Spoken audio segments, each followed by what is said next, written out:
नमस्कार, आप देख रहे हैं सत्य हिंदी और मैं हूं आपके साथ कृति सिंह। बांग्लादेश में अल्पसंख्यक हिंदू समुदाय के खिलाफ हिंसा एक बार फिर से तेज हो गई है। सिर्फ 24 घंटे के भीतर 2 हिंदुओं की हत्या हुई है, जिससे कानून व्यवस्था और अल्पसंख्यकों की सुरक्षा को लेकर गंभीर सवाल खड़े हो गए हैं। लगातार हुई इन हत्याओं के बाद पिछले 18 दिनों में मारे गए हिंदुओं की संख्या बढ़कर 6 हो गई है। ताजा मामला है नरसिंदी में किराने की दुकान चलाने वाले 40 वर्षीय शरद चक्रवर्ती मणि की हत्या। सोमवार रात उनकी हत्या कर दी गई।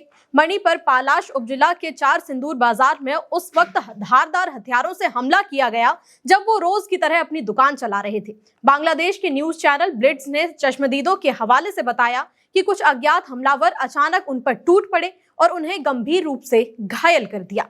स्थानीय लोग उन्हें फौरन अस्पताल ले जा रहे थे, लेकिन रास्ते में ही उनकी मौत हो गई। शरद चक्रवर्ती मणि शिवपुर उपजिला के साधरचर यूनियन निवासी मदन ठाकुर के बेटे थे। उनकी पत्नी अंतरा मुखर्जी गृहिणी है और उनके परिवार में 12 साल का बेटा अभिक चक्रवर्ती है। मणि पहले दक्षिण कोरिया में काम कर चुके थे और कुछ साल पहले ही बांग्लादेश लौटे थे। इसके बाद उन्होंने नरसिंदी शहर के ब्रह्मंडी इलाके में अपना घर बनाया था, जहां वो अपने परिवार के साथ रहते थे। परिवार के एक सदस्य ने नाम न बताने की शर्त पर कहा कि मणि बेहद ही सादा और शांत स्वभाव के व्यक्ति थे और किसी से उनका कोई झगड़ा नहीं था। हालांकि देश में बिगड़ते हालात उन्हें अंदर से परेशान करते थे। ब्लिट्स के मुताबिक 19 दिसंबर को मणि ने फेसबुक पर पोस्ट लिखा था और लिखा था कि चारों तरफ आग ही आग है, हर जगह हिंसा है, मेरी जन्मभूमि मौत की घाटी बन चुकी है। मणि के एक पड़ोसी ने उन्हें शांत, इंसानियत पसंद और समाज के प्रति जिम्मेदार इंसान बताया। पड़ोसी के मुताबिक उनकी किसी से कोई दुश्मनी नहीं थी और उनकी हत्या की एकमात्र वजह यही हो सकती है कि वो हिंदू थे। जिस दिन मणि की हत्या हुई उसी दिन जशोर के मणिरामपुर में हिंदू पत्रकार राणा प्रताप बैरागी की भी बेरहमी से हत्या कर दी गई। 45 साल के राणा प्रताप एक फैक्ट्री मालिक थे और बीडी खबर के कार्यकारी संपादक भी थे। कोपालिया बाजार इलाके में उन्हें सिर में कई गोलियां मारी गईं और फिर गला रेत दिया गया। मणिरामपुर थाना के प्रभारी ओसी एमडी रजी उल्लाह खान ने बताया कि हमला शाम करीब 6 बजे हुआ। उन्होंने कहा कि राणा के सिर में 3 गोलियां मारी गईं और उनका गला रेत दिया गया। सूचना मिलते ही हम मौके पर पहुंचे। शव बरामद कर पोस्टमार्टम के लिए भेज दिया गया है। हमलावरों की जांच की जा रही है। पुलिस ने मौके से 7 खाली कारतूस भी बरामद किए हैं।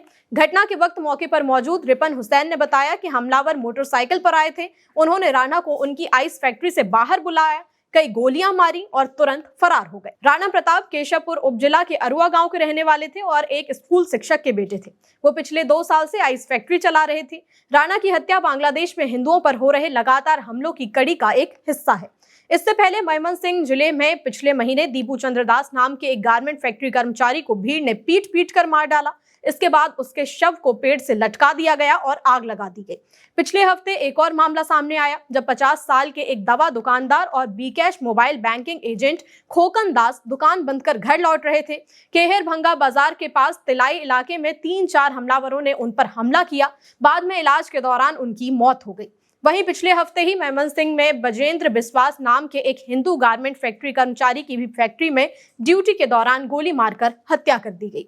इन हत्याओं के साथ साथ हिंदू महिलाओं के खिलाफ यौन हिंसा की घटनाएं भी सामने आ रही हैं और भारी गुस्सा पैदा कर रही हैं।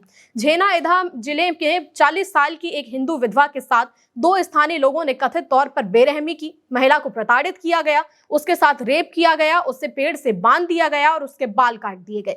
बाद में वो बेहोशी की हालत में मिली, जिसके बाद उसे झेनाइदा सदर अस्पताल में भर्ती कराया गया। अस्पताल के सुपरिटेंडेंट डॉक्टर मोहम्मद मुस्तफिजुर रहमान ने कहा कि मेडिकल जांच के बाद ये पता चला है कि महिला को गंभीर यातनाएं दी गई थी। झेनाइदा के अतिरिक्त पुलिस अधीक्षक बिलाल हुसैन ने बताया कि पीड़िता को थाने बुलाया गया है और उसकी शिकायत दर्ज कर ली गई है। जांच पूरी होने के बाद दोषियों के खिलाफ सख्त कानूनी कार्रवाई की जाएगी।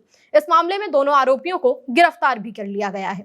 लगातार हो रही इन हत्याओं और हमलों ने अंतर्राष्ट्रीय स्तर पर भी ध्यान खींचा है। भारत ने मोहम्मद यूनुस के नेतृत्व वाली अंतरिम सरकार के तहत बांग्लादेश में अल्पसंख्यकों के खिलाफ हो रही लगातार दुश्मनी पर चिंता जताई है, लेकिन बांग्लादेश में लगातार हालात बिगड़ते ही जा रहे हैं। बांग्लादेश में जो कुछ हो रहा है वो सिर्फ कानून व्यवस्था का सवाल नहीं है, बल्कि इंसानियत और अल्पसंख्यकों के अस्तित्व पर सीधा हमला है। एक के बाद एक हत्याएं, महिलाओं के साथ दरिंदगी और डर का माहौल, ये सब किसी भी लोकतांत्रिक समाज के लिए बेहद चिंताजनक संकेत है।